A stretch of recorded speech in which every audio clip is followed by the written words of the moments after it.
Sura ya 9 mstari wa 6.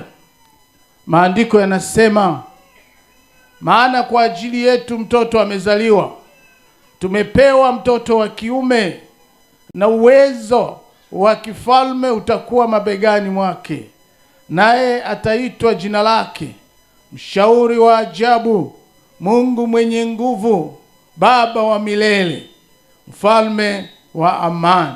Bwana Yesu asifiwe sana. Amen. Luka sura ile ya 9 ya pili. Luka sura ya 2 mstari wa 10.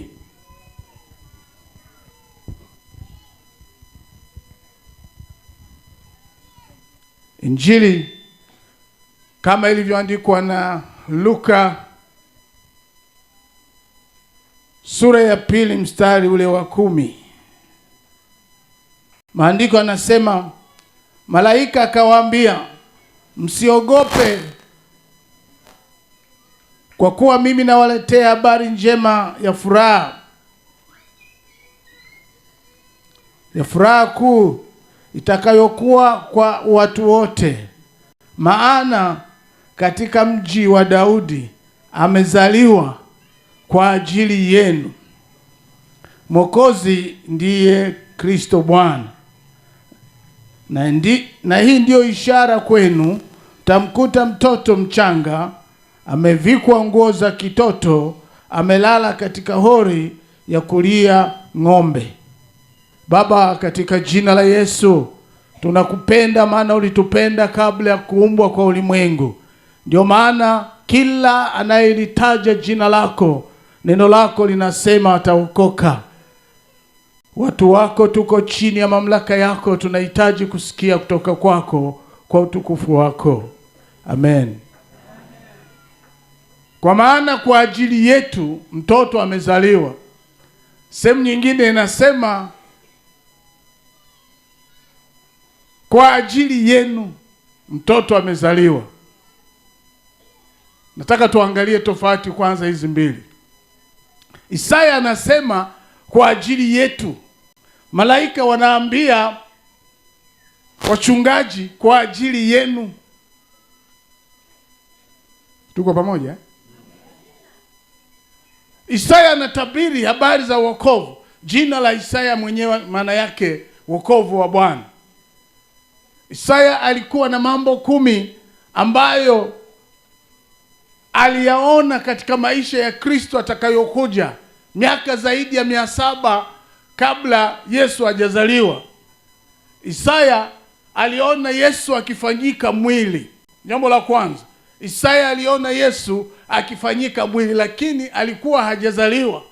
Mtu mmoja akauliza, imekuwaje yeye anasema kwamba amefanyika mwili? Maandiko yanasema, Bwana Yesu asifiwe sana. Katika Mithali sura ile ya 8 kwamba Yesu alikuwako kabla misingi ya ulimwengu. Wakati Mungu anaumba dunia, yeye alikuwa stadi wa kazi. Sasa ili aje duniani, Isaya anamwona anafanyika mwili. Biblia inasema katika Injili ya Yohana kwamba neno akafanyika mwili akaja kwetu. Haleluya. Neno anafanyika mwili akaja kwetu. Isaya pia aliona ujana wa Yesu pale Nazareti. Asoma Isaya sura ya 7 mstari wa 15. Maandiko yanasema watamuita Mnazarayo, mtu wa Nazareti. Na Isaya aliona pia uhusiano wa Yesu na Baba. Isaya pia aliona miujiza ya Yesu. Utasoma Isaya 35. Na jambo la 5, Isaya anasema aliona ujumbe wa Yesu kwa dunia yote. Jina la Bwana libarikiwe. Na hapa ndipo tunazungumza ujumbe wa amezaliwa kwa ajili yetu mfalme wa amani. Isaya kama mwanadamu anamwona Mungu anakuja katika njia ya mwili. Yesu anafanyika mwili kwa ajili ya wanadamu, kwa ajili ya ukombozi wa wanadamu. Lakini malaika wakati Yesu amezaliwa, walipokwenda kwa wachungaji, wanawaambia kwa ajili yenu, maana wao hawahusiki na wokovu wetu. Ndio maana malaika wanawaambia kwa ajili yenu Yesu anazaliwa. Sasa tumesoma katika Isaya mambo makuu manne ambayo Yesu anayafanya, lakini tunazungumzia jambo la nne. Anasema kwamba ni mshauri wa ajabu. Isaya anasema ni Mungu mwenye nguvu. Isaya anasema ni Baba wa milele. Na jambo la nne anasema mfalme wa amani. Bwana Yesu asifiwe sana. Ndio maana nimetangulia kusema kwamba dunia nzima ujumbe wa leo ni kwamba amezaliwa kwa ajili yetu mfalme wa amani. Sasa amani ni nini? Amani ni usalama kati ya mwanadamu na Mungu, kati ya mtu na mtu, na kati ya mtu na mazingira. Nitakwambia baadaye kwa nini mazingira. Bwana Yesu asifiwe sana. Amezaliwa mfalme wa amani. Maandiko yanasema sisi sote tulikuwa tumepotea kama kondoo, lakini Yesu amekuja mfalme wa amani, alete amani kati yetu sisi wanadamu, mtu kwa mtu, na pia mwanadamu kwa Mungu. Maandiko yanatuambia katika Waebrania sura ile ya 12 mstari wa 14 kwamba tafuteni kuwa na amani na watu wote na huo utakatifu. Tafuteni na utakatifu pia.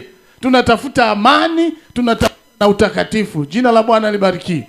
Maana na maandiko yanasema hakuna atakayemwona Bwana asipokuwa na huo utakatifu. Ni maombi yangu kwamba katika kongamano hili, katika mkutano huu, utafute amani, kwa sababu Bwana wa amani amekuja. Utafute amani, na yule yeyote unayehisi na unayejua kwamba huna amani naye, sikia nikwambie, huwezi kuwa na amani na Mungu wakati unanichukia. Amen. Huwezi kuwa na amani na Mungu kama unanichukia. Ndio maana Biblia inasema katika Efeso ile sura ya 2 mstari wa 14, utasoma kwa muda wako. Efeso sura ya 2 mstari wa 14 mpaka 18. Maeneo yale Biblia inataja amani mara 4. Anasema Yesu amekuja kama Kristo kuleta amani. Ameondoa uadui. Kama Kristo atazaliwa ndani yako, jambo la kwanza anaondoa uadui kati yako na mwanadamu mwenzako. Alafu ukishaondoa huo, ndio utakuwa rafiki wa Mungu. Uadui ulikuwepo na wakati mwingine upo, lakini kwa sababu amekuja yeye mfalme wa amani, anatupatanisha na Mungu. Katika eneo lile la Efeso anasema Yesu aliondoa ukuta au kiambaza kilichotutenga, akaleta amani. Kilitutenga sisi kwa sisi, kilitutenga sisi na Mungu, kilitutenga sisi na taifa la Israeli. Sikiliza nikwambie, Yesu anapokuja analeta amani hata kati yako na mazingira. Bwana Yesu asifiwe sana. Utasoma kwa muda wako katika Warumi ile sura ya 8.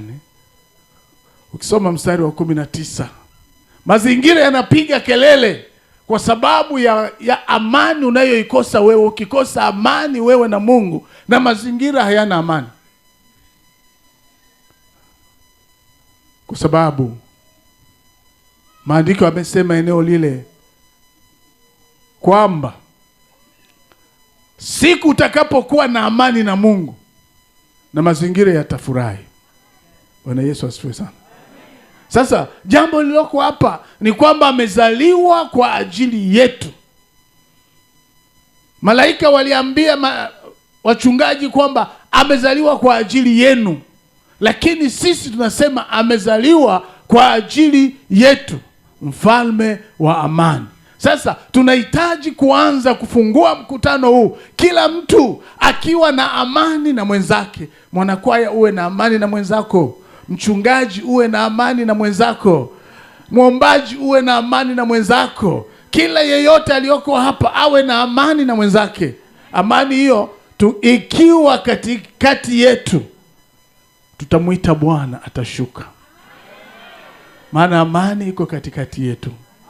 Ndio maana Isaya anasema yeye ni Mungu mwenye nguvu, anajua maisha yetu, anajua kutoka kwetu na kuingia kwetu, anajua kila jambo tunaloweza kulifanya, hata kama tunaficha wanadamu wenzetu, lakini Mungu anajua moyo wako ulivyo. Yeye amekuja azaliwe ndani yetu, mfalme wa amani. Bwana Yesu asifiwe sana. Tunaingia katika mkutano huu kwamba tunahitaji Mungu mwenye nguvu, Baba wa milele, mfalme wa amani atawale mkutano huu. Hataweza kutawala mkutano huu kama wewe mwenyewe moyo wako uko mbali naye. Isaya anasema amezaliwa kwa ajili yetu. Jina la Bwana libarikiwe. Isaya anasema katika Isaya 57 mstari wa 20, hakuna amani kwa waovu. Hata kama tutasema tuna amani, lakini mioyo yetu iko mbali na Mungu, hakuna amani. Lakini amezaliwa kwa ajili yetu mfalme wa amani. Nataka nizungumze na wewe tunapofungua mkutano wetu huu wa Christmas kwamba Yesu Bwana wa amani, mfalme wa amani, anapoitwa mfalme wa amani, maana yake ameitawala amani ya dunia, ameitawala amani ya wanadamu. Sasa tuipokee hiyo amani. Bwana Yesu asifiwe sana. Pokea amani katika kongamano hili, ili tunapoendelea na katika mkutano, Mungu afanye mambo makuu. Mungu hatafanya makuu kama hutaileta amani katika moyo wako.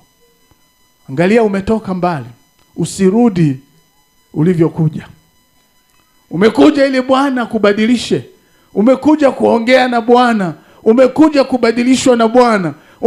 Umekuja ili Mungu aseme na moyo wako. Umekuja ili Mungu adhihirishe katika maisha yako. Bwana wa amani amezaliwa kwetu, tumpokee.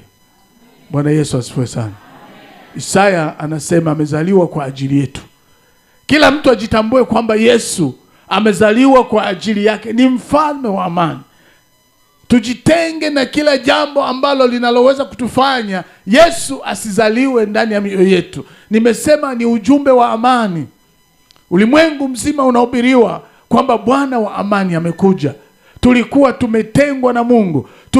Tulikuwa tumejitenga na wanadamu. Tulikuwa tumetengana sisi kwa sisi, lakini Bwana wa amani akizaliwa ndani ya mioyo yetu, utukufu wa Bwana utakuwa mahali hapa pamoja nasi. Bwana Yesu asifiwe sana. Sikiliza nikwambie, siku moja katika Mathayo sura ile ya 17, Yesu na baadhi ya wanafunzi walikwenda kwenye mlima wa mageuzi. Na kwa sababu kulikuwa amani, utukufu wa Mungu uliposhuka, mmoja mtume Petro anasema, kwa sababu ya hali hii naomba tujenge vibanda. Wewe unafikiri kama pale kungekuwa matatizo wangejenga vibanda? Wasingejenga vibanda. Tunajenga vibanda kama kuna amani. Jina la Bwana libarikiwe. Tunahitaji Bwana wa amani azaliwe ndani ya mioyo yetu. Mkutano huu uwe mkutano wa amani. Yesu amezaliwa kwa ajili yetu. Yeye ni mfalme wa amani. Amen. Amen. Simama pamoja na mimi.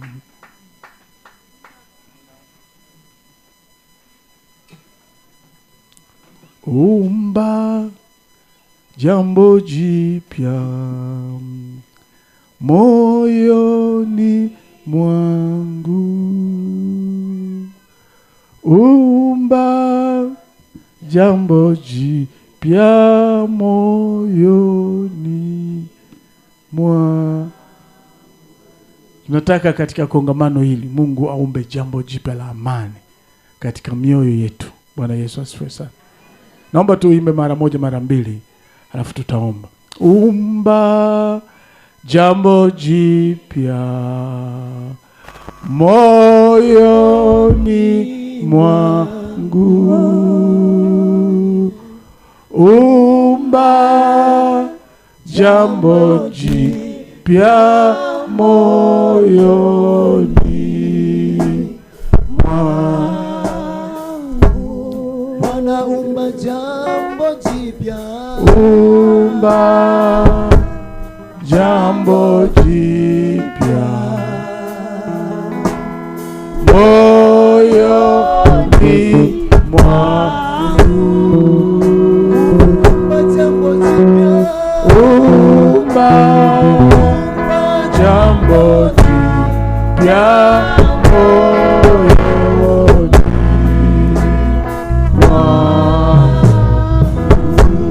omba pamoja na mimi. Baba, katika jina la Yesu, Baba uishie na kutawala. Yesu, umezaliwa kwa ajili yetu. Wewe ndiwe amani yetu. Wewe ndiwe mfalme wa wafalme. Wewe ni Baba wa milele. Wewe ni mshauri wa ajabu. Umezaliwa kwa ajili yetu ili tupate amani. Tazama, tuko chini ya mamlaka yako, tuko chini ya hema yako itakatifu. Kwa mamlaka yako Bwana, tunaalika uwezo wako, tunaalika nguvu yako, tunaalika Roho Mtakatifu wa kweli aweze kuwa pamoja nasi tunapofungua mkutano huu. Bwana, ukawe mkutano ambao mkono wako uko juu ya kila mmoja wetu.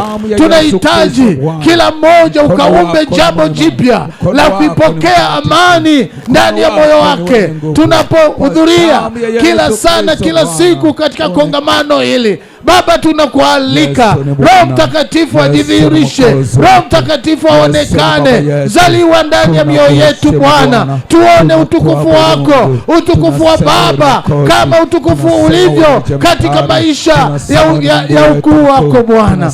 Baba, katika jina la Yesu utagusa kila mmoja, hata wale ambao hawajafika mahali hapa wako majiani. Yesu, utawawezesha wafike mahali hapo kwa amani, na amani yako itatawala kongamano hili. Tunakualika uanze nasi hata siku ya mwisho, tuone ukuu wako. Neema yako iwe pamoja nasi sote, kwa Yesu Kristo aliye Bwana Mwokozi wetu. Amen. Amen. Tunafungua mkutano kwa jina la Baba na Mwana na Roho Mtakatifu. Amen. Amen. Amen. Shangilia kwa ajili ya utukufu wa Bwana. Haleluya!